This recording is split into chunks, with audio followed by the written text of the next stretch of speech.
आप इनका भला कहो, भले की कहते हो, और ये आपको पत्थर मार रहे हैं, आपको कढ़ाई में फूंक रहे हैं, आपके साथ कितना बदसलूक कर रहे हैं, और फिर क्यों ना चलते अपने उस लोक में? चलो उस अपने लोक में, सतलोक में, जहां पर ये कष्ट क्लेश नहीं है। तो क्या कहते हैं कबीर साहब, क्या बोले कि केशव तू नहीं जानता मेरे दर्द ने। जिस बाप का बेटा बिगड़ जा, जिस बाप का पुत्र कुसंगत में पड़ जा, वो बाप जानता है उसको कैसे, उसका आत्मा रोती रहती है, ये कब आवे वापस, ये कब आवे। कभी भी समझ जा बेचारा को ठोकर ठाकर खा के, कोई किसी ने लुट पिट के भी आ जाएगा, मैं तो भी अपने पुत्र को सीने से बाप लगा लेता है।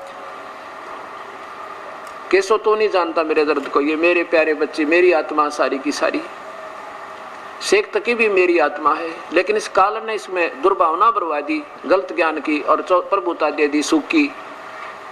ये थोड़े से दिन का शेख तकी बना बैठा है, काजी पीर बन गया, और कल न गधा बनेगा, निकम्मा मानता कोई ना, और मेरा दुश्मन बन गया अपने बाप का। क्योंकि नशे में ये नशा हो गया सबका, इस काल के अक्षणिक सुख का, ये माया का भांग डाल रखी इसने सारे इसमें।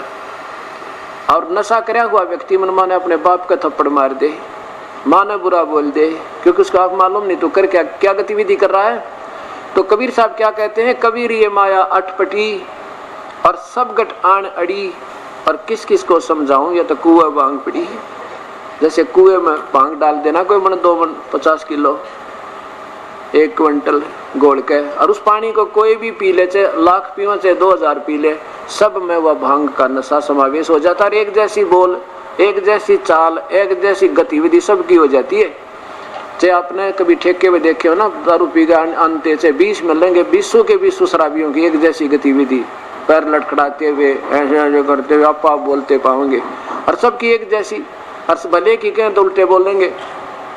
तो ऐसे हमारे ये नशा कर दिया काल ने, भले की कहे परमेश्वर और उसके उल्ट बोलते हैं और पीछे पड़ लेते हैं उन नादानों के कहते हैं। तो क्या बताते हैं कि गोता मारूं स्वर्ग में मैं जा बैठूं पाताले, गरीब दास ढूंढत फिरूं मैं अपने हीरे माणिक लाले। अपने उन लालों को, हीरों को, मोतियों को ढूंढता फिर रहा हूं, जो मेरे पिछले जन्म के भक्ति करने वाले थे ना, जो अब बिछड़े हुए हैं, उनको अब इकट्ठे करूंगा सबको। हम ऐसे कबीर साहब के 64 लाख से हुए थे उस समय, 64 लाख, आज से 550 वर्ष 600 वर्ष पूर्व की बात है, जबकि हिंदुस्तान की कुल आबादी 4 करोड़ होगी, जिसमें अफगानिस्तान, बलोचिस्तान और यहाँ तक पश्चिमी पाकिस्तान, पूर्वी पाकिस्तान सारे उसके अंदर थे। और आज उसमें 64 लाख से सोना कोई बच्चों का नहीं है, और वो सुख दे देकर मालिक को ने अपने चरणों में लिए थे। तो कहने का भाव है, कबीर साहब कहते हैं कि ये जो आत्मा मेरे चरणों में पहले युग, क्योंकि हम आज के नहीं असंख्य युग हो गए हमने ऐसे जन्मते और मरते ने, और कभी ना कभी हम परमेश्वर के चरणों में आकर भक्ति भी करते हैं, लेकिन इस काल का दबाव ज्यादा रह जाने से हम फिर वंचित रह जाते हैं मुक्ति तक। लेकिन पुण्य हमारे साथ रह जाते हैं, उनके कारण हमें फिर कसक प्रभु की बनी ही रहती है। तो कहता उन प्यारी आत्माओं के लिए मैं घूम रहा हूँ, कभी मैं स्वर्ग में जाता हूँ, गोता मारूं स्वर्ग में, और फिर 1 सेकंड में पहुंच जाऊं पाताल, और फिर पृथ्वी पर हूं ही मैं, और गरीब दास ढूंढता फिरूं अपने हीरे माणिक लाल, अपने मोतियों को, हीरे लालों को जो बिछड़े हुए मेरे, तो उनको ढूंढ रहा हूं। अब वो ड्यूटी दास को दे रखी उस परमेश्वर ने, अब इस दास को वो ड्यूटी दे रखी है परमेश्वर ने। जैसे एक कुबाड़िया होता ना, कुबाड़िया, और वो क्या करता है, अपने नौकर को एक चुंबक दे देता है। चुंबक वैसे तो आम पा जाते हैं ना, पड़े गिरे हुए कोई लोहे के टुकड़े, उनको तो वैसे हाथ से उठा कर डाल लेता अपनी झोली में, और वो नौकर उसका कबाड़िए का दिहाड़ी पे होता है, और उसको क्या करता है, मतलब दिहाड़ी का मतलब ऐसा जैसे उसको बता दिया भाई इतना लो वाला होगा तुझे इतने किलो के इतने रुपये दे दूंगा, ऐसे। तो वो क्या करता है, एक चुंबक दे देता उस नौकर को, और धागा बांध के वो वहां पहुंचते हैं जहां ये इनकी दुकान होती है मिस्त्रियों की। मोटा मोटा लोहा तो वैसे उठा ले, और कुछ रेत में भी कण पड़े हुए होते हैं लोहे के, वो चुंबक ऐसे रखते चलते हैं उन पे, और थोड़ी सी देर में देख लेते हैं कितने उनमें उतार कर उनको और फिर अपनी झोली में डालते चलते हैं। अब वहाँ तो वो कण लोहे के जर रहे थे, खत्म हो रहे थे और मिट्टी हो जाना था, फिर उसकी दोबारा मनमाने नया जीवन हो जाए, कोई चम्मच बन जाए, कोई नीडल सुई बने, और ना बेरा कोई थाली और कटोरा बन जाए, गिलास बन जाए, नवजीवन दे हो जाता है। ऐसे हम इस संसार काल रूपी के लोक में कुर्डियों पर यानी इस गंदे सथल पर जर रहे थे और हमारी वास्तविकता, हमारा जो वास्तविक जीवन था, जो मूल श्वास पूंजी वो समाप्त हो रही थी। अब इस दास उस कबीर परमेश्वर कबाड़िए का नौकर भेज दिया उसने। अब जगह जगह जाकर ये अपना सत्संग रूपी वाणी वचन का एक चुंबक डाल रहे हैं और जो हमारे सवजातीय होंगे इस सत्संग सुनकर तुरंत हमारे से चिपक जाएंगे और इनको नवजीवन मिल जाएगा। गरीबदास जी कबीर साहब कहते हैं कि हमारी बोली बोल है स्वदेशी मारा, जो हमारी बोली को पकड़ लेगा वो हमारे देश का है, यानी मेरे सतलोक चलने योग्य है। जैसे कोयल क्या करती है, कोयल क्या करती है, वो अंडे अलग से घोंसला बनाकर नहीं पैदा करती, क्योंकि कौवा जो होता है कौवा उसके अंडों को खा जाता है, या दुर्बल को सबल हमेशा सताता रहता है। इस काल का ऐसा भयंकर रूल है इस गंदे लोक में, ये नियम है यहाँ का। अब वो इस डर के मारे जब मादा कवि कोई कहीं घोंसला बना रखा हो, उस मादा कवि के अंडे में अपने अंडे पैदा कर देती है। जब वो मादा कवि कहीं चुग्गा चढ़ने जाती है वो ताक में रहती है, और जब वो मादा कवि वापस आती है, मादा कौवा जब वापस आता है वह कवि, तो वो देखती है कि मेरे तो 2 अंडे थे, 2 किसके हो गए। अब वो फिर असमंजस में पड़ जाती, तेरे कौन से हैं और दूसरे किसके, नहीं तो वह पटक दे ठाकर नीचे। फिर इस असमंजस में कहीं तेरे वाले नीचे ना गिर जाए, वो चारों को परवरिश कर देती है, से देती है उनको, और जब वो बच्चे बन जाते हैं तब एक जैसे कति अंतर नहीं उनमें। और जब वो देखती रहती है कोयल दूर दूर से कि तू तेरे बच्चे कहाँ से हैं। जब वो बच्चे उड़ने लग जाते हैं ना, ऐसे दूर तक उड़ जाते हैं, फिर वापस आ जाते हैं, फिर उड़ जाते हैं, फिर वापस आ जाते हैं, वो देख लेती है कि ये परफेक्ट हो गए, पक्के खिलाड़ी हो गए, उड़ जाएंगे, तेरे साथ चल सकते हैं। तब कहते हैं दूर बैठ कर एक वृक्ष पे अपनी बोली बोलती है, कुहू कुहू कुहू। अब वो चारों बच्चों में तो जो कोयल के होते हैं ना, वो बोली उसका उनसे कनेक्शन है, उसका वो सब जाती है, उड़ के कान खड़े हो जाते हैं, ऐसे देखते कहाँ से आ गई है प्यारी आवाज अपनी। तो उसी समय वो तो दोनों के दोनों उस कुहू कुहू की बोली को कैच करके ले के पकड़ के आसक्त होकर उसकी तरफ चल पड़ते हैं, और फिर वो कोयल उड़ के चल पड़ती है कुहू कुहू करती हुई, वो पीछे पीछे चले जाते, दूर निकल जाती है। उधर से वो कवि कुछ देर तो उन बच्चों की तरफ भागती है कि मेरे बच्चे गए, मेरे बच्चे गए। फिर सोचती है ये तो गए सो गए, कहीं वो दूसरे वालों को कोई और ना खा जा, वापस चल। इस तरह वो पीछा छोड़ देती है और अपने वो काग के तो रह जाते हैं और कोयल के पार हो जाते हैं। तो यहाँ बताते हैं कि हमारी बोली जो है स्वदेशी हमारा, जो इस सत्संग को जो सुन लेगा, जिसकी पकड़ गया इन बातों को, इस दास की 2-2, 3-3 घंटे जो परमात्मा की रजा से आपके लिए बोल रहा है, और जिसके समझ में आ गई कि वास्तव में कहानी तो सत्य है, तो वो हमारे हैं। और जो कहेंगे ये कह के उठ जा बुद्धू, कि वो तो निंदा करते हैं सबकी, वो तो बस निंदा करते, सत्संग थोड़े ही करते हैं, तो वो हमारे नहीं, वो काल के हैं, वो कव्वे के हैं। तो इसलिए परमात्मा कहते हैं कि वो केशव, अब ये जो प्रवचन किए जा रहे हैं ना, वो परमात्मा और दोनों रूप डबल रोल बोल रहा है मालिक का, कि अब ये जो हमारी बोली बोल है स्वदेशी मारा, क्या बताते हैं, हम पूर्व ठेठ के और उत्तर देश उतरंत, गरीबदास जीव दक्षिण के न्योनी संग चलंत। हम तो उस परम पिता के वहां से आते हैं, हमारा तो व्यवहार बेचारे से मिलता नहीं, अपने ढंग से रहते हैं। और ये लोग हो गए दक्षिण के, मांस मिट्टी खाना दक्षिण में है, ऊट पटांग करना, कहते ये लोग विकारी गणे हो गए। और हमारी बात न ये पकड़ते को ना, ये समझ नहीं पाते, इस योनि संग चलंत, इनमें आप विकार गणित ने ठोक दिए काल ने, इसलिए सत मार्ग को ये स्वीकार नहीं कर पाते। कोई तो सत्संग सुनकर तो आते हैं, फार्म ले लूँ, नाम लूंगा, और फार्म देख कर नियम न्यों फिर देखेंगे। सत्संग तो बहुत बढ़िया, फिर देखेंगे, फिर के देखोगे जब गधे बन जाएंगे, फिर तो कुमार देखेगा 2.5 मन का बोरा कड़पे और लठ मारेगा। अब देखना जो देखा जाए तो समय दिया हुआ परमेश्वर का। अब क्या होता है कि 8 पैर की चर्चा सुनकर कई लाखों की संख्या में अनुयायी हो गए उस परमेश्वर के। उन्हें कराता था बुरा, अपनी ओढ़ते थे शेख तकीर ने, और लाखों की संख्या में वो प्यारी आत्मा तड़फ रही थी जो परमात्मा की तलाश में। संत भी बन रहे थे, गुरु भी बनाए बैठे थे, सब त्याग दिया उन ढोंगी गुरुओं को और चरण में आ गए उस परमेश्वर के। लाखों की संख्या में नाम लिया वहां पर परमेश्वर का, 3 दिन में अनुयायी हुए।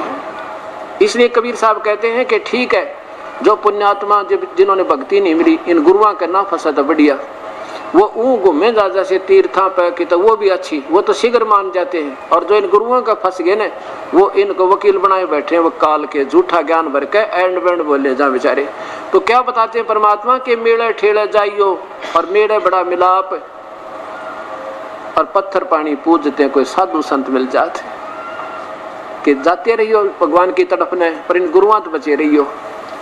और जो गुरुओं से बचे हुए ना वो जल्दी मान जाते हैं। और जो इन गुरुओं के अधूरे ज्ञान पर, क्योंकि उनके सुन उनकी व्याख्या उन जैसे हो जाता है इंसान। अब बेसलेस थ्योरी, ना कोई आधार किसी का, ना कोई शास्त्र में प्रमाण, कोई नाम, ना कोई सृष्टि रचना। उनकी काल देखी आपने, राधा स्वामी, धन सतगुरु, बाल योगेश्वर, इनकी सृष्टि रचना देखी, 4 लाइन लिख के। भगवान तब पहले भी निराकार था, आकार हुआ जो बिला सारी पृथ्वी बन गया, प्रकाश बन गया, ये सृष्टि रचना सुना दी। थरा गजब भैया, एक का बेरा ना बी का ना सी का, और बन बैठे लेक्चरार। अब कहने का भाव ये है, अब तीसरे दिन सबको विदा कर दिया, सब लोग चले गए। कुछ एक व्यक्ति परमात्मा की वहां खड़े हैं, हजारों की संख्या में। सिकंदर लोधी विराजमान है और शेख तक ही आ गया वहां पे। नो कह महाराज कब चलना है वापस अपने सिकंदर लोधी को।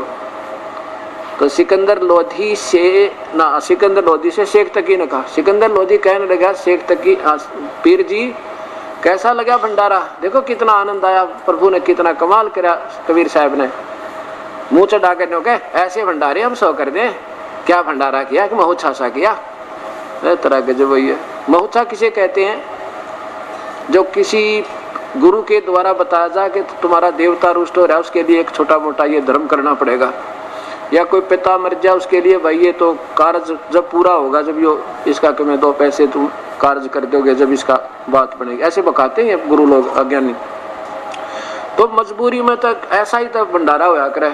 कपड़े भी से लाकर बोधे से, दक्षिणा भी से दिया करना। जो वो गिलास नोमो से हाथ पकड़ते हैं, मतलब वो दक्षिणा देते जो महुच्छा बोलते हैं उसको, भाई मजबूरी से में करना होता है। और भंडारा होती जग जोनार जिसके कई वर्ष में बाल छोरा होया हो लड़का, और उसके लिए फिर खुले दुलते भंडारे करो खूब ठाठ। या किसी राजा का राज तिलक हो अपने बेटे के का, और राजा का घर में बालक हो जाए, उसको कहते हैं जग जोनार करी है। तो गरीबदास जी कहते हैं कि पुण्यात्मा बड़े जो महान आत्मा थी वो तेन्यों कहते हैं भाई ऐसा भंडारा होए ऐसा जग जोनार राजा लोग नहीं कर सकते, आज तक भंडारा नहीं देखा। ऐसा पवित्र भोजन भाई ऐसे ठाठ कर दिए, क्या बात की। और शेख तकी जैसे नीच ने कह क्या किया भंडारा, हम 100 कर दें ऐसे। ये तो महुच्छा किया इसने, महुच्छा सा कर रहा था। तो गरीबदास जी कहते हैं कोई कहे जग जोनार करी, कोई कहे महुच्छा, बड़े बड़ाई करते हैं ये गाली का डे उछा।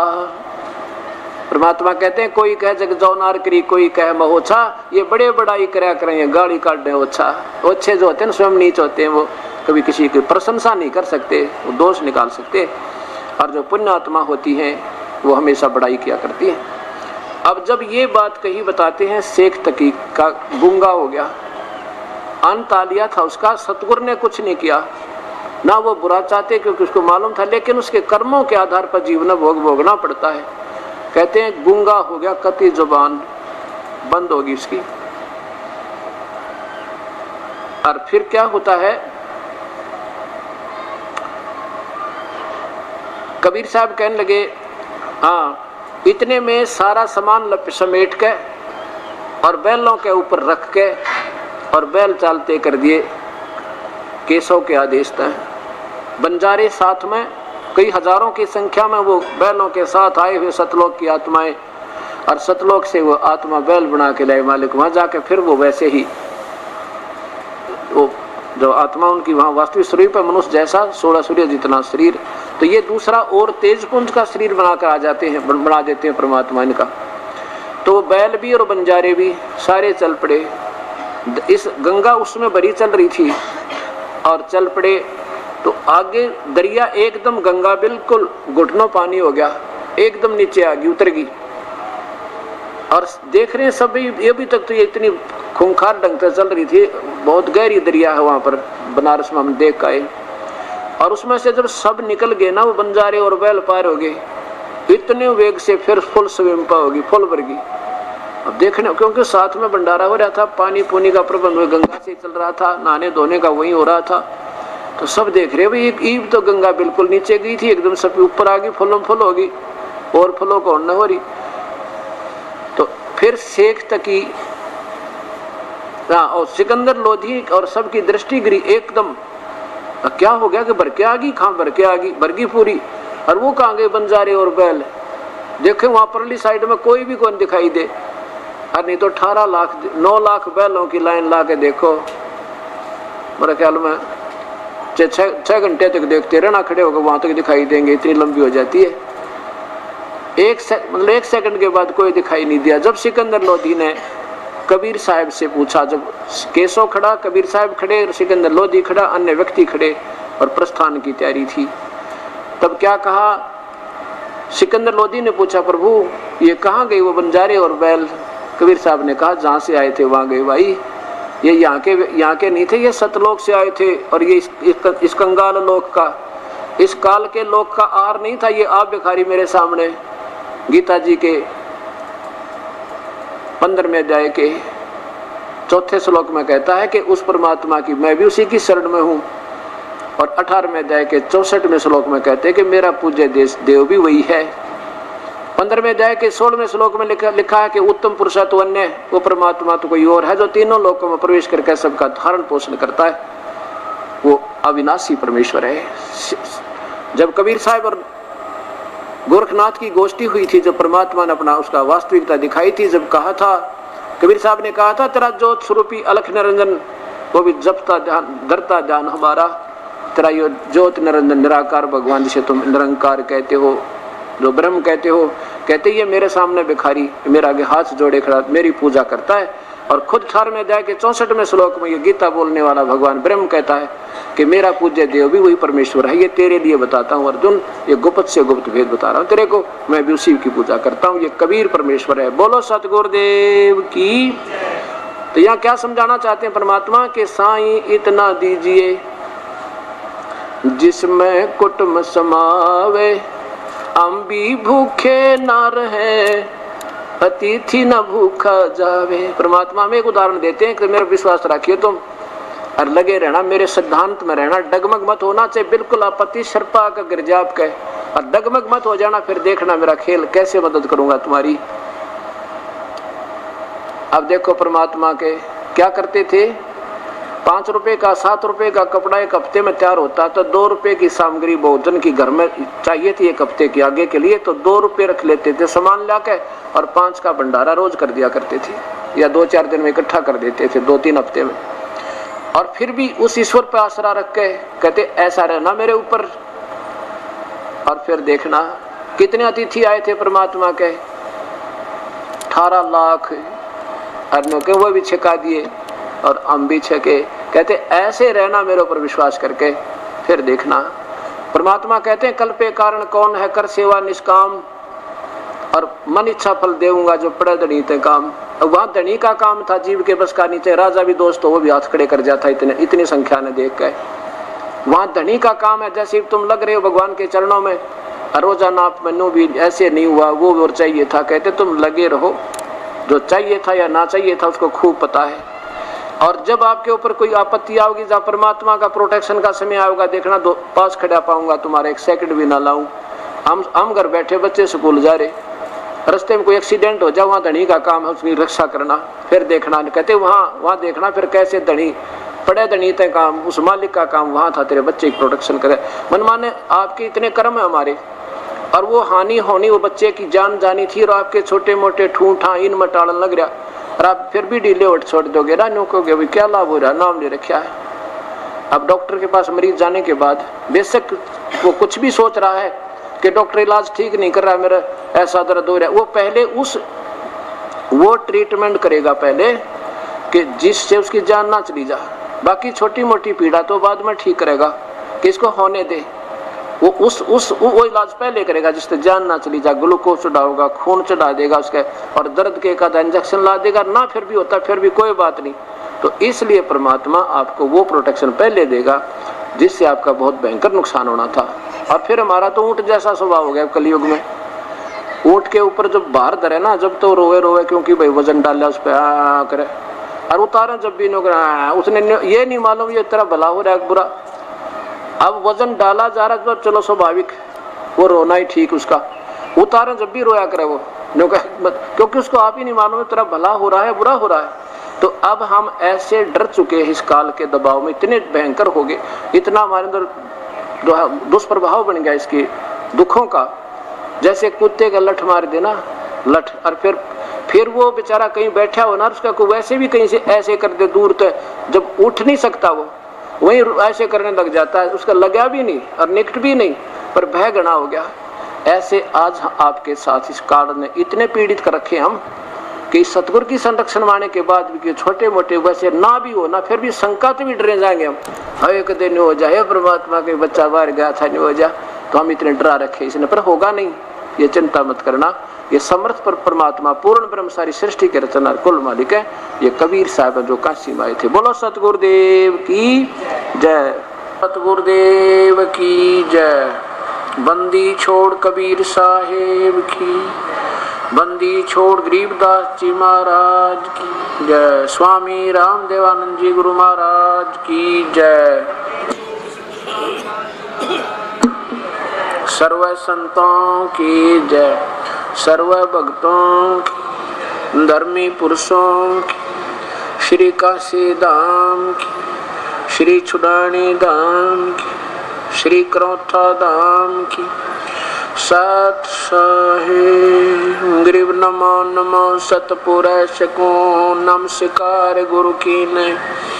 सुर नर मुनि जन साधुआ संतों सर्वस दीनहि, सतगुरु साहिब संत सब डंडो तुम प्रणाम। गे पीछे मध्य हुए तिनको जा कुर्बान, निराकार निर्विषम काल जाल भंजनम, निर्लेपम निर्गुणम अकल अनुपवेशोन्न धुनाम, सोहम सुरति समाप्तम सकल समानानि रतले उज्ज्वल हिरंबर हरदम। बेपरवा ऐथा है वर पर नहीं मध्य तम, गरीब जो सुमर सिद्ध होई, गणनायक गलता ना करो। पारस पद परवाना आदि गणेश मनाऊं, गणनायक देवन देवा चरण कमल लो लाऊं। आद अंत करु से परम शक्ति संगीतम, रिद्धि सिद्धि दाता सोई, अविगत गुण अतीतम सत्पुरुष निर्मोह। जगदम्बा जगदीशम मंगल रूप मुरारी, तन मन अर्पो शीशम भक्ति मुक्ति भंडारी। सुर नर मुनि जन ध्यावे, ब्रह्मा विष्णु महेशा, शेष शेष मुख गाव। पूजे आदि गणेशा, इंद्र कुबेर सरीखा, वरुण समर्थ जीवन जी का, मन इच्छा फल पावे। 33 कोटि अदारा, ध्यावे 88। उतरे भव जल पारा, कट है यम की फांसी। 33 कोटि अदारा, ध्यावे 88। उतरे भव जल पारा, कट है यम की फांसी। सत साहिब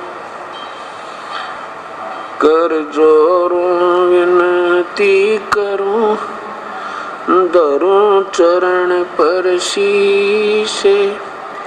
गुरु राम राम देवानंद जी महाराज ने दिया नाम बख्शीश। कोटि कोटि सजदा करूं, कोटि कोटि प्रणाम। चरण कमल में राखियो, मैं बांधी जाम गुरु। कुत्ता तेरे दरबार का, मोतिया मेरा नाम। गले प्रेम की जेवड़ी, जहाँ खेचो वहाँ जाऊं मैं। तो करो तो बावड़ू, दूर दूर करो तो जाऊं। जाओ राखो तो ही रहूं, जो देवो सुख। अवगुण किए तो बहुत किए, करत न मानी हारे। बावे बंदो बख्श दियो, बावे गर्दन उतार। अवगुण मेरे बाप जी, बख्शो गरीब नवाज। जो मैं पूत कपूत हूँ, बोर पिता कुलोज। सुरत करो मम साइया, हम हैं भवजल माही। आपे ही बह जाओगे, जो तुम न पकड़ोगे वो।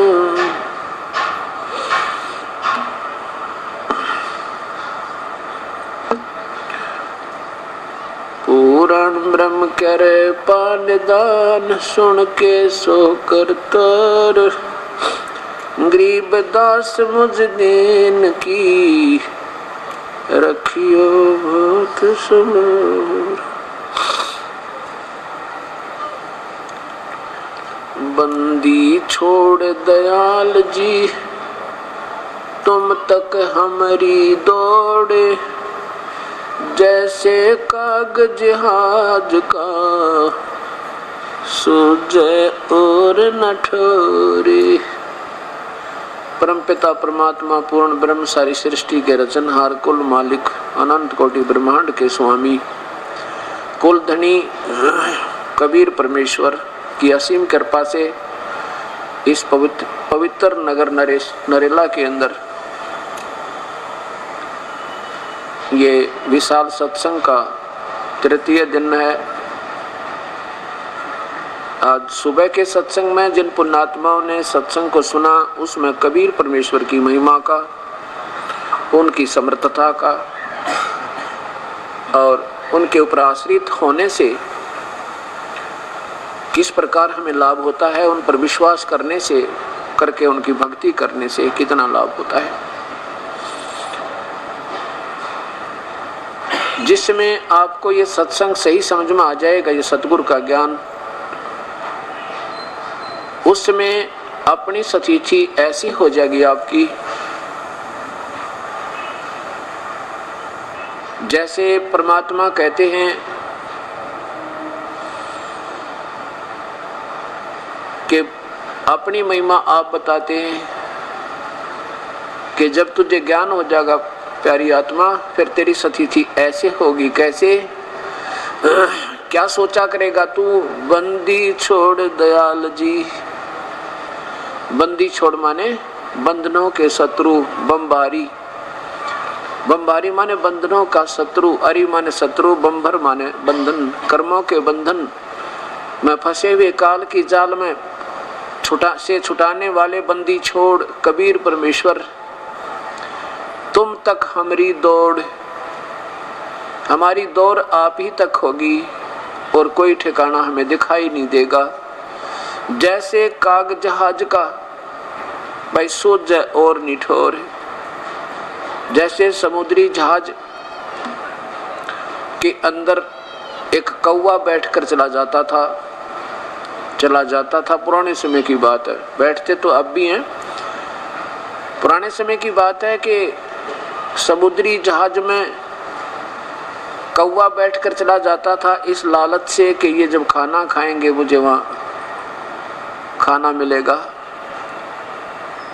और शाम के समय जब वो चल पड़ता था जहाज, तो वो इसी लालच में बैठा बैठा उस जहाज के ऊपर चला जाता था और सारी रात जहाज चलकर 12 घंटे पहुंच जाता। 200 से 300 किलोमीटर, 500 600 1000 किलोमीटर, 500 किलोमीटर 400 किलोमीटर पहुंच जाता दूर किनारे तक। सुबह फिर होती तो उस समय ऐसे ही दिशा सूचक हुआ करते थे जिन पर पूरा विश्वास नहीं होता था। कई बार समुद्र के यात्री, जहाज के यात्री, यानी वो जहाज के चलाने वाले चालक, उनको भी विश्वास नहीं रहता था कि हम ठीक दिशा में चल रहे हैं, तो वो अपने दिशा सूचक यंत्र का परीक्षण करने के लिए, क्योंकि दिशा सूचक यंत्र जो होता है वो उनको जैसे उत्तर और दक्षिण की वो दिशा बताता है, और चुंबकीय कोई रॉक यानी कोई चुंबक मैग्नेटिक रॉक कई समुद्र में होती हैं आसपास, यानी जो चुंबकीय चट्टान होती हैं, उनके कारण वो दिशा सूचक गलत हो जाता था उनके रिफ्लेक्शन तक। तो वो उसको अपने दिशा सूचक को सही जांच करने के लिए कि ठीक कार्य कर रहा है कि नहीं, तो उस कौवे से परीक्षण किया करते थे। कौवा एक इतना समझदार पक्षी होता है कि वो उस दिशा का अपने अंदर ही एक डायग्राम बनाता चलता है, एक चित्र बनाता रहता है, मैप, कि तू कौन सी दिशा से चला था और तूने वापस अपने घर पे किस दिशा में जाना है जहां से तू चला था। तो उसका परीक्षण करने के लिए जो जहाज के चालक होते हैं उस कौवे को डला मार देते हैं, दोबारा बैठता फिर मार देते हैं, दोबारा बैठता फिर मार देते हैं, उसको उड़ा देते हैं। फिर कौवा सोचता है चल अपने उसी स्थल को जहां से तू आया था, चला था, वो फिर उस दिशा को चलता है जिस दिशा को से वो चला था। वो बिल्कुल एक्यूरेट जाएगा उस दिशा को, जैसे पूर्व से चले थे तो पूर्व में चल जाएगा। और फिर वो चालक देख लेते हैं कि हमारा दिशा सूचक सही है, क्योंकि अब ये जा रहा पूर्व में, तो हमने पश्चिम जाना था, तो सही चल रहा है कि ठीक, या तुम उत्तर की तरफ हो रहे हो। फिर अपने जहाज को ठीक कर लेते थे, या ठीक है तो फिर बहुत अच्छा, फिर उस कौवे को कुछ नहीं कहते थे वो। अब वो कौवा कुछ दूर तो उड़ता था, आधा किलोमीटर 1-2 किलोमीटर तक उड़ जाता, फिर जहाँ तक देखे कहीं पानी ही, सब जगह पानी ही पानी नजर आता, उसको कहीं आश्रय लेने का कोई स्थल नजर नहीं आता। अंत में वो वापस उसी जहाज को देखता है कि और यहाँ समुद्र में कोई ठिकाना नहीं है, उसी जहाज पर आकर उसको अपना आश्रय लेना पड़ता है, वहीं बैठता आके, क्योंकि और स्थान पर बैठे तो सारा समुद्र बैठते डूबे और मरे, इसलिए उसको ज्ञान है कि अब और ठिकाना कहीं नहीं, उस जहाज पर ही चल। तो ऐसे परमेश्वर कबीर साहब में बताना चाहते हैं कि जब तुम्हें सही ज्ञान हो जाएगा इस परम पिता के बारे में, अपने ही बारे में बता रहे हैं कबीर साहब के बारे में, और इन अन्य देवताओं की पूजा का, जैसे पवित्र गीता जी, पवित्र चारों वेद आपके सामने प्रत्यक्ष प्रमाण कर रहे हैं कि पूर्ण परमात्मा की भक्ति के बिना सब भक्ति व्यर्थ है, चाहे वह परब्रह्म की, चाहे पूर्ण ब्रह्म की, चाहे ब्रह्मा और विष्णु महेश की और अन्य देवताओं की। ये सब डूबने का अर्थ है कि जन्म और मृत्यु, कर्म दंड कभी जीव का समाप्त नहीं हो सकता। तो इसलिए क्या बताते हैं कि फिर आपको कबीर साहब ही नजर आएंगे और कोई भक्ति नहीं कर सकते, आपका मन ही नहीं माने। जैसे बच्चा नादान होता है, अनजान, तब तक तो वो ना जाने बिजली के नगन तारों को भी छू लेवे, और ना जाने अग्नि में भी हाथ डाल देवे, ना जाने सर्प को भी पकड़ लेवे।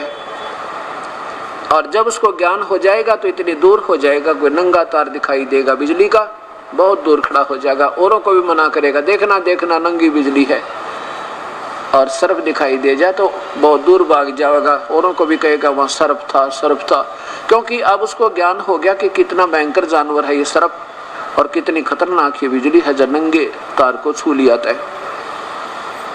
ठीक इसी प्रकार जब आपको ज्ञान हो जाएगा तो आन उपासना और आन संत के जो दिया जा रहा भक्ति विरुद्ध शास्त्र विरुद्ध साधना आप स्वप्न में भी नहीं देख सकते, बल्कि दूर भाग जाओगे, ये तो बात बिगाड़ देंगे। तो ऐसे परमात्मा कहते हैं कि फिर तुम्हें ऐसे प्रार्थना करना कि हे बंदी छोड़ दयाल जी, तुम तक हमारी दौड़, और जैसे काग जहाज का सूझे और निठोर। अब पुण्यात्माओं जो सत्संग में आते हैं, प्रभु की तरफ जिनको तलाश है, उनको इतना तो ज्ञान हो चुका है कि परमात्मा की भक्ति के बिना इस जीव का ये मानव शरीर व्यर्थ है।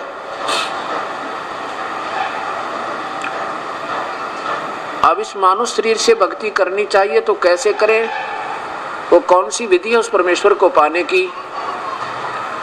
जब तक आपको ये सत्संग, जिसको हम सत्संग कह सकते हैं, अब सत्संग का अर्थ होता है केवल सत्य ज्ञान हो, असत्य ना हो, उसे सत्संग कहा जाता है। जब आप सत्संग में आओगे, जिसे सत्संग कहते हैं, सत्संग सुन लोगे और सत्संग में सुनने से आपको ज्ञान होगा कि जो भक्ति तुम कर रहे हो वाकई ठीक है या गलत है, तो फिर आप अपनी मंजिल की तरफ अपनी दिशा ठीक करके और फिर जितनी स्पीड से यानी जितनी शीघ्रता से जो चल सकेगा उतनी ही मंजिल उसकी निकट हो जाएगी। अभी तक तो हम अनजान पने में कोई किधर दिशा बता देता उधर भाग लेते हैं, कोई इधर बता देता उधर भाग लेते हैं, कोई पूर्व बताता, कोई पश्चिम, कोई उत्तर या कोई दक्षिण, तो हम भाग रहे हैं। इसलिए हमारा वो जो सफर है वो ज्यों का त्यों है। गरीबदास जी कहते हैं घर ही कोस 50 पड़त हैं ज्यों तेली का बैला। अब जैसे तेली के बैल को, तेली का बैल कैसा होता था कि पहले एक कोल्हू होता था, कोल्हू, और उसमें तेल निकाला जाता था। तेली एक बैल को जोत के और उसको सुबह चला देता था और वो केवल उसी कुछ अक्षेत्र में एक राउंड, एक गोलाकार में चक्कर लगाता रहता सुबह से लेकर शाम तक, और बहुत स्पीड से भी चलता है तो भी, धीरे धीरे चलता तो भी, और वो उस ज्यादा से ज्यादा वो 200 फुट की परिधि में और वहीं चक्कर लगाता रहता सुबह से लेकर शाम तक, अर्थात एक कदम भी बाहर नहीं जा पाया। ऐसे ही पूर्ण परमात्मा की भक्ति के बिना असंख्य युग हो गए हमने इस काल के कोल्हू में जड़े हुए। यहाँ साधना की, जैसे शास्त्र अनुकूल वेदों अनुसार भी साधना की, तो कहाँ पहुंचे? ब्रह्मलोक में। वहाँ एक महास्वर्ग है, महास्वर्ग में जाकर के अपनी पुण्य कमाई को समाप्त किया। फिर कहाँ पहुंचे? नरक में। और उसके बाद कहाँ पहुंचे? 84 लाख योनियों में पशु बने हम। और फिर कभी कोई पुण्य बचा हुआ था तो फिर चल पड़े अपना, फिर कभी मानव शरीर हुआ। मानव शरीर भी हमारे पुण्य भाग हैं, कोई हमें भक्ति सत मिल जावे, जैसे ब्रह्म तक की साधना वेदों अनुसार भी मिल जाए तो भी धन्य है। और उसके विपरीत हमें नीचे की साधनाएं दी जा रही थी, जैसे ब्रह्मा विष्णु महेश तक की। जैसे एक संसार रूपी वृक्ष का उदाहरण देते हुए गीता जी के 15वें अध्याय के 1, 2, 3, 4 और 5 श्लोक में बताया, ऊपर को जड़ और नीचे को, जड़ तो पूर्ण परमात्मा और नीचे को तीनों गुण रूपी शाखा। कौन से गुण? रजगुण ब्रह्मा, सतगुण विष्णु, तमगुण शिव जी। ये तीनों टहनियां हैं और जड़ पूर्ण परमात्मा है। तो हमने भक्ति रूपी पौधा जो बीजना होगा तो कैसे बीजना चाहिए था?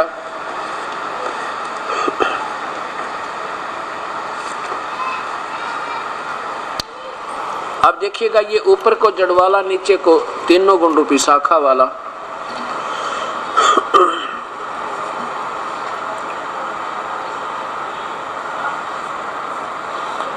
ऊपर को जड़ तो पूर्ण परमात्मा है, नीचे को तीनों गुण रूपी शाखा है, रजगुण ब्रह्मा, सतगुण विष्णु, तमगुण शिव जी। और ये तना इसका अक्षर पुरुष है, यानी ये परब्रह्म है, और ये एक डार इसमें से निकली है, ब्रह्म है, क्षर पुरुष है, और ये तीनों देवा शाखा हैं।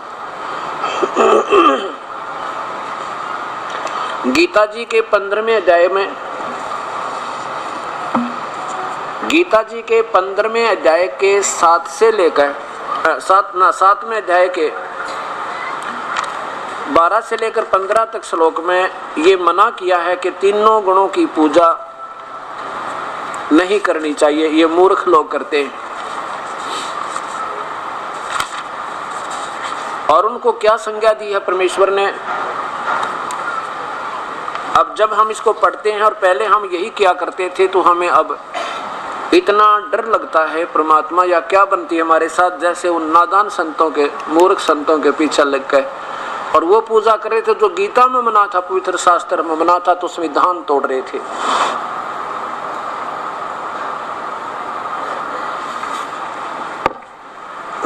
अब देखिएगा, तीनों गुण, रजगुण ब्रह्मा है, सतगुण विष्णु। देखो पुण्यात्माओं, एक बच्चा स्कूल में पढ़ता है और सारा वर्ष वही सिलेबस बार बार रिवाइज करता है, और जो ध्यान पूर्वक उसको बार बार करता है तो सफल हो जाता है। तो ये पहली पढ़ाई शुरू हुई है आपकी, इसमें जितनी बार सुनोगे उतना ही आनंद आना चाहिए और ज़्यादा इंटरेस्ट होना चाहिए। वही रोजाना पढ़े को आया करते टीचर, पहले रोज करने पड़ते थे, सुबह आते ही शाम ले भी। देखो नीचे देखिएगा, तो ऐसे इसको बार बार रटना पड़ेगा, क्योंकि आप विद्यार्थी सिलेक्ट हो गए इस प्रभु के पानी वाली, यानी यूनिवर्सिटी में, स्कूल में। अथ देवी भागवतम सभाष्टीकम सहमातम खेमरा श्री कृष्ण दास प्रकाशन बम्बई। इसके तृतीय सकंद में देखिएगा, रजगुण ब्रह्मा है, सतगुण विष्णु, तमगुण शिवजी। अथ श्री देवी भागवते भाषा टीका युक्ते तृतीय सकंद प्रारंभते। ये दूसरा ऊपर समाप्त हुआ, तीसरा आज यहाँ प्रारंभ हुआ। इसमें ये 7वां श्लोक है, खत्म हुआ 8वां। हे माता, यदि हमारे ऊपर आप सदा दया युक्त हो तो हमको तमोगुण में, शंकर जी कह रहे हैं, मुझे आपको तमोगुण किस प्रकार प्रदान किया, ब्रह्मा रजोगुण और हरि सतगुण क्यों बढ़ा दिया। अब देखो नीचे 8वां संस्कार देखो, यदि दया धर्मना नसदाम्बिके कथम अहम विहिता च, अहम माने मैं, तमोगुण बना दिया। क्यों तमोगुण बनाया, विहिता माने बनाया, प्रदान कर दिया। कमल जय, कमल से उत्पन्न होने वाले अर्थात ब्रह्मा जी को रजोगुण संभव, रजोगुण बना दिया। क्यों बना दिया। और सुवित किमु सतोगुण हरि, और विष्णु को आपने सतोगुण क्यों बना दिया। इति सिद्धम के रजगुण ब्रह्मा है, सतगुण विष्णु, तमगुण शिव जी। अब इसके साथ साथ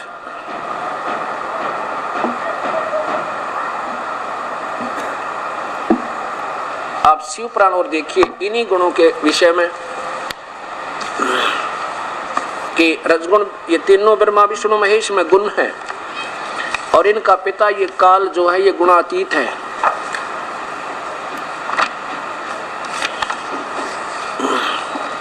ये श्री शिव महापुराण गीता प्रेस गोरखपुर से प्रकाशित।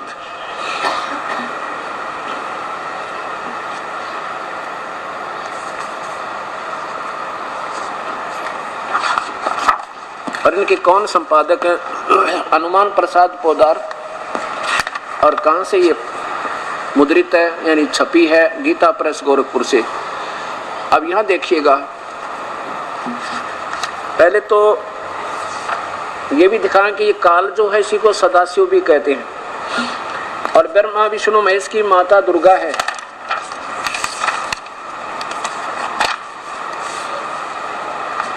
ये रुद्र संहिता, रुद्र संहिता यहां देखिएगा, ये है दुर्गा, यानी सदाशिव के साथ जो दुर्गा है या महापार्वती रूप में काल इसको अपने साथ रखता है, उस पराशक्ति को प्रधान प्रकृति गुणवती माया बुद्धि तत्व की जननी विकार रहित बताया है। वह शक्ति अंबिका कही गई है, उसी को प्रकृति सर्वेश्वरी त्रिदेव जननी, तीनों देवताओं की माँ, ब्रह्मा विष्णु महेश की माता जननी, और नित और मूल कारण भी कहते हैं। सदाशिव द्वारा प्रकट की गई उस शक्ति की 8 भुजाएं। ये सदाशिव कौन है, ये कौन है, ये दुर्गा न, ये त्रिदेव जननी कौन है, ये दुर्गा है। अब इससे पहले आपको एक थोड़ा सा ये देखना पड़ेगा, ये एक ब्रह्मांड है।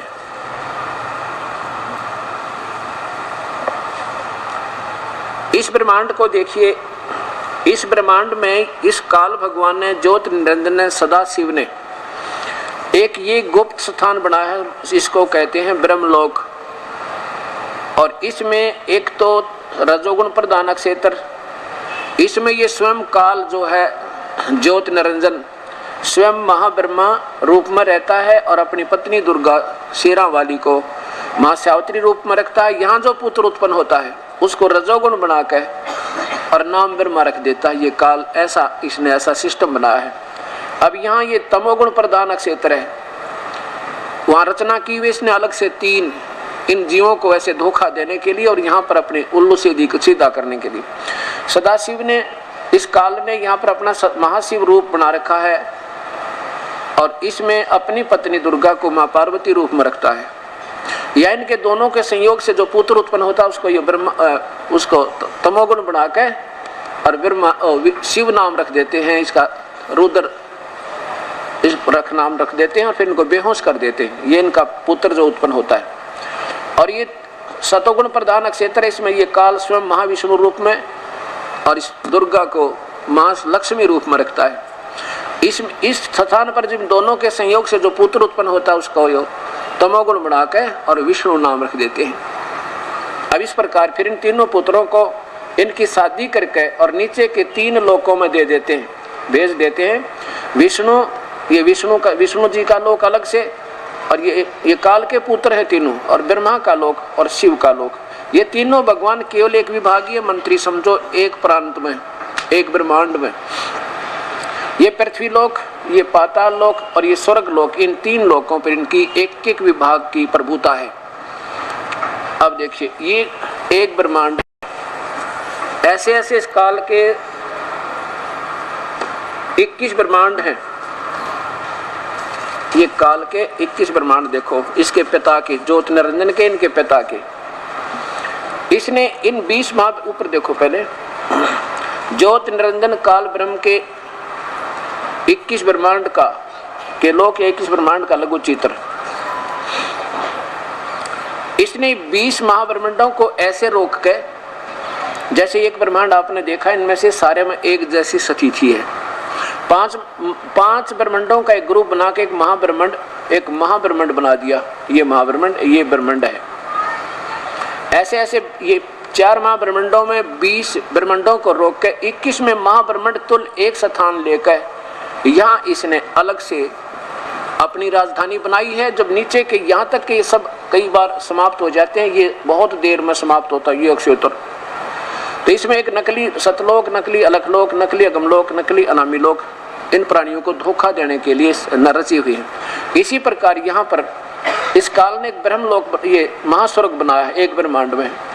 इसमें भी आगे जाके ऐसे नकली सतलोक, अलखलोक, अगमलोक, अनामी लोक की रचना इस जीवों को हर ब्रह्मांड में धोखा देने के लिए। और जब ये 20 ब्रह्मांडों का विनाश हो जाएगा, फिर इनको धोखा देने के लिए यहाँ रच रखे। और ये सोचते हम सतलोक पहुंच गए, बस मान ले पिछली किसी की पुण्य कमाई है ऋषि की, अब तो इस शास्त्र विरुद्ध कर रहे हैं, अब तो सीधे नरक में जाएंगे। पिछली फिर भी कोई कमाई किसी की बची हुई होगी तो उनको यहाँ छोड़ देगा और 12 को यहाँ सेलेक्ट कर लेगा वो। अभी ये 12 को तो यहाँ भेज दिया, बाकी और 12 यहाँ सेलेक्ट कर लिए। अगले कलयुग में उनको यहाँ दुखी भ्रमित करने के लिए चारों युगों में भरमाता रहेगा। अब ये 21 ब्रह्मांड काल के ब्रह्मा विष्णु महेश के पिता के, और ब्रह्मा विष्णु महेश केवल एक ब्रह्मांड में एक विभाग के मंत्री हैं। अब देखो स्थिति पूर्ण स्थिति पूर्ण ब्रह्मांडों की। ये पूर्ण ब्रह्म है, एक सतलोक का मालिक, असंख्य ब्रह्मांडों का कुल स्वामी, और इसी के अंतर्गत ये अलखलोक, अगमलोक और अनामी लोक, ये स्वयं ही इनका सबका कंट्रोलर। इनका नाम कबीर देव है। और इस परमात्मा के अंतर्गत कौन कौन आते हैं? ये 21 ब्रह्मांड ज्योति निरंजन काल के, ये 7 संग ब्रह्मांड ब्रह्म परब्रह्म के, ये ब्रह्म है, ये परब्रह्म, ये पूर्ण ब्रह्म, ये अक्षर पुरुष, ये अक्षर पुरुष, ये परम अक्षर पुरुष, और ये ईश्वर, ये परमेश्वर। ये परमेश्वर के अंतर्गत यानी पूर्ण ब्रह्म के अंतर्गत ये सारे ब्रह्मांड आते हैं। तो अब देखो इस ब्रह्मा विष्णु महेश की क्या स्थिति है और ये कितना राहत आपको दे सकते हैं। ये स्वयं नाशवान है, अजरो अमर नहीं है, ये अपनी आप ही देवी भागवत महापुराण में स्वीकार करते हैं। अब देखिएगा देवी भागवत आपको, अब देखिएगा ये आपको दिखाते हैं, पीछे कर लिया और कहते ये शिव महापुराण जिससे प्रसंग चल रहा था, अब आपके समझ में आओगे ये काल जो है स्वयं सदाशिव कहलाता है। यही शिव महापुराण जो अभी आपको दिखाया था और गीता प्रेस गोरखपुर से प्रकाशित है, इसका रुद्र संहिता ये काल भी कहलाता है। और नीचे आओ उधर, वहीं से फिर ये जो काल के साथ दुर्गा रहती है जो सदाशिव, अब ये शिव महापुराण कहाँ से प्रारंभ हुई? इस काल से, सदाशिव से, ज्योति निरंजन से, ब्रह्म से, और समाप्त होती है इसके पुत्र त्रिलोकीय पुत्र शिव की लीलाओं पे। अब ऐसे समझना, अब ये दुर्गा की महिमा है, या महापार्वती समझो चाहे दुर्गा समझो, उस पराशक्ति को प्रधान प्रकृति गुणवती माया बुद्धि तत्व की जननी विकार रहित बताया है। वह शक्ति अंबिका कही गई है, उसी को प्रकृति, प्रकृति शब्द याद रखना, गीता के 14वें अध्याय के अंदर काम आओगा कि प्रकृति मेरी पत्नी है, काल कहता है, और मैं इनका पिता हूँ, और इसी से तीनों गुण रजगुण ब्रह्मा सतगुण विष्णु तम गुण शिव जी की उत्पत्ति हुई है। सर्वेश्वरी और त्रिदेव जननी ब्रह्मा विष्णु महेश की माता है। नित्य और मूल कारण भी कहते हैं, सदाशिव द्वारा प्रकट की गई उस शक्ति की 8 भुजाएं हैं। ये भी स्पष्ट कर दिया कि 8 भुजाएं हैं, कोई शंका में ना रह जाए। आगे देखो, अब ये जो सदाशिव यानी काल हैं, वे उनको परम पुरुष ईश्वर शंभु, शिव शंभु और महेश्वर भी कहते हैं। वे अपने सारे अंगों पर भस्म रमाए रहते हैं। उन काल रूपी ब्रह्म ने, अब इसको काल भी कहते हैं और ब्रह्म भी कहते हैं, ब्रह्म ने एक समय शक्ति के साथ, ये नाथ नहीं है, इस मिसप्रिंट है, साथ शिवलोक नामक अक्षेत्र का निर्माण किया था, यानी तमोगुण प्रधान अक्षेत्र बनाया था। उसको उत्तम काशी कहते हैं, वो सब के ऊपर विराजमान है। वे प्रिया और प्रियतम दोनों पति पत्नी के रूप में, शिव और ये महाशिव रूप में ये काल और महापार्वती रूप में दुर्गा पति पत्नी के रूप में वहां रहते हैं। यहाँ नीचे लाओ, देवर से एक समय उस आनंद वन में रमण करते हुए शिवा यानी दुर्गा के और शिव इस काल के मन में इच्छा हुई कि किसी दूसरे बेटे की उत्पत्ति करें, पुरुष की उत्पत्ति करें। यों विचार करके, ऐसा निश्चय करके शक्ति से सर्वव्यापी परमेश्वर शिव ने अपने वाम भंग के 10वें अंग पर अमृत मल दिया, अर्थात पति पत्नी व्यवहार से किया, तो फिर वहां से एक पुत्र उत्पन्न हुआ, एक बच्चा हो गया। उसका नाम क्या रखा? ये देखिए, शिव ने कहा वत्स व्यापक होने के कारण तुम्हारा विष्णु नाम विख्यात हुआ, यानी सदाशिव काल से विष्णु की उत्पत्ति। आगे देखो, ब्रह्मा जी बोल रहे हैं इस पुराण को, तो अपने पुत्र नारद को कहते हैं कि तत्पश्चात कल्याणकारी परमेश्वर शाम सदाशिव ने पूर्ववत जैसे विष्णु उत्पन्न किया, तो मुझे भी उसी प्रकार से मेरी भी उत्पत्ति की, अर्थात मुझे भी उत्पन्न किया, महेश्वर ने मुझे भी उत्पन्न किया। अब देखिएगा, इससे सिद्ध हो गया कि ब्रह्मा विष्णु महेश के माता पिता हैं, दुर्गा तो इनकी माँ है और काल इनका पिता है। और अब ये असमंजस में पड़ गया ये इस शिव पुराण का राइटर लेखक के शिव से शिव की उत्पत्ति कैसे लिखूं, ये गोलमोल कर दिया। यहाँ तो कर दिया, अब वो 6वां अध्याय चल रहा था, अब 9वें अध्याय में देखो आपका क्लियर कर दिया, स्पष्ट कर दिया। ये 9वां अध्याय समाप्त हो गया। यहाँ देखो, इस प्रकार ब्रह्मा विष्णु रुद्र इन 3 देवताओं में गुण हैं, परंतु शिव गुणातीत माने गए। अब ये 3 तो ब्रह्मा विष्णु महेश इनमें गुण, और ये काल, ये शिव कौन है? ये काल, ये इनसे न्यारा रहता है। अभी आपके सामने आया था कि वो काल इनसे अलग रहता है। अब ये क्या सिद्ध हुआ कि ब्रह्मा विष्णु महेश के माता पिता हैं, और साथ में ये अविनाशी नहीं है, अजरो अमर नहीं है, ये तो नाशवान है।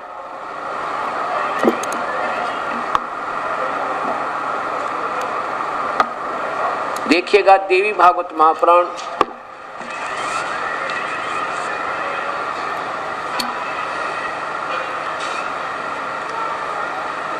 गीता प्रेस गोरखपुर से प्रकाशित इनके अनुवाद करता है, संपादक हैं हनुमान प्रसाद पोदार, चिमन लाल गोस्वामी और गीता प्रेस गोरखपुर से इसके मुद्रित है। इसके तीसरे स्कंद में केवल थोड़ा सा दिखाऊंगा कि ये कहता, भगवान विष्णु कहता कि मैं अजर व अमर नहीं हूं, हम तो नासवान हैं और केवल माता तू ही अविनाशी है। ये तीसरा स्कंद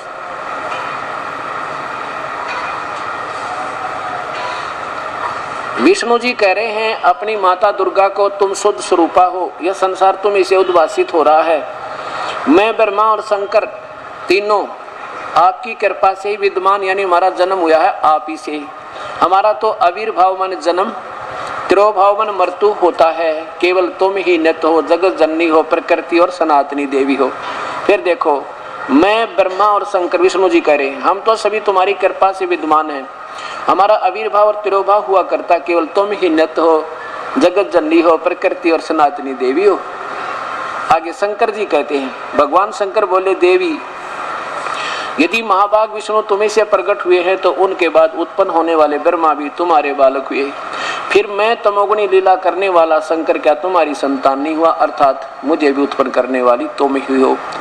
इसे सिद्ध हो गया, दोनों महापुराणों ने यानी पवित्र शास्त्रों ने प्रमाण कर दिया कि ब्रह्मा विष्णु महेश काल के और दुर्गा के पुत्र हैं, ये जन्मते और मरते हैं, ये अविनाशी नहीं है। अब आपको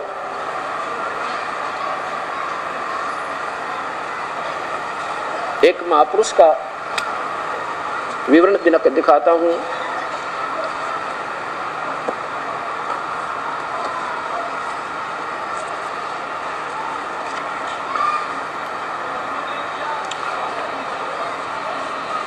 ये देखिएगा, आदरणीय श्री सुधांशु जी महाराज, ये भगवान शिव को अपना इष्ट मानते हैं और ये वेद सरिता। इसके प्रश्न नंबर 113 पर चलिए। ये क्या कहते हैं, ये क्या कहते हैं, पंख पर। अब इन महापुरुषों के ये लतीफेदार डायलॉग हैं, ये जीव को आकर्षित करते हैं। पाप पंख में खिलते कमल, जैसे फिल्मी डायलॉग होते हैं ना, इस तरह। अब क्या बताते हैं देखिएगा, इस भगवान शिव के बारे में, जो स्वयं वो तो कहते हैं मैं नासवान हूं, और ये क्या कहते हैं, हे सच्चिदानंद घन स्वरूप, हे अजन्मा, तेरा कोई जन्म नहीं, तेरी माता पिता नहीं, अनंत निर्विकार सर्वधार सर्वेश्वर सर्वव्यापक अभय सर्वांतर्यामिन, हे अजर अमर नित्य पवित्र शुद्ध बुद्ध मुक्त स्वभाव, संसार के कण कण में जर्रे जर्रे में बसने वाले प्रभु, इस संसार के प्रत्येक पदार्थों में, प्रत्येक वस्तु में, हर स्थान पर मैं आपकी महिमा, आपके नियम, आपकी व्यवस्था कार्य कर रही है। अब क्या हो गया, अब देखो, अब ये क्या बताते हैं, वेद में कहते हैं भगवान शिव की पूजा बताई है। ये कौन है वो शिव, देखो क्या कहते हैं, ये शिव ही मृत्युंजय है। मृत्युंजय माने अजरो अमर, जिन्होंने मृत्यु जीत रखी है, कभी नहीं मरेंगे। और अब देखो, ये ऊपर देखो पूरा, ये शिव जी वही काल के पुत्र। नीचे देखो, हे भगवान शंकर मंगल दाता, कल्याण प्रद, सौभाग्य को देने वाले आशुतोष, जो शीघ्र प्रसन्न हो जाएं। भगवान शंकर ने अपने माथे पर चंद्र को धारण किया है, प्रतीक है शीतलता का। जीवन में आगे बढ़ने के लिए आवश्यक है कि माथे पर शीतलता रहे, लेकिन भगवान शंकर ने गले में सर्पों की माला डाली है, गले में सर्प उनका आभूषण है। यह इस बात का प्रतीक है कि जीवन में ये लोग, वे लोग भी हैं जो विषैले लोग हैं। प्रेम ही उनकी ऐसी चीज है, एक ऐसी चीज है जो संसार को बांध सकता है। प्रेम में का व्यवहार अगर संसार में किया जाए तो विषैले लोग भी व्यापक आपके गले में क्या आभूषण बन सकते हैं। भगवान शंकर का एक रूप और भी है। जब उन्होंने महादेव कहा गया समुद्र मंथन में के अवसर पर, जिन्होंने अमृत पिया था, उससे वे देव उससे सब के देव कलाए, और लेकिन भगवान शंकर ने विष पिया था वे महादेव कहलाए। आगे देखो, शंकर भगवान सबके कल्याण की कामना करते हैं, सबको समृद्धि देते हैं, लेकिन स्वयं त्याग से युक्त हैं। इसलिए उस मंगलमय प्रभु को याद करते हुए श्रद्धा भाव से हमेशा उनका नाम उच्चारण कीजिए, यानी उन्हें की जाप कीजिए। अब यहाँ देखो, वेद में जिस मंत्र पर हम विचार कर रहे हैं वह वेदों में अनेक स्थानों पर स्थलों पर आया है। जन समाज इस मंत्र को श्रद्धा भाव से महामृत्युंजय मंत्र के रूप में याद करता है।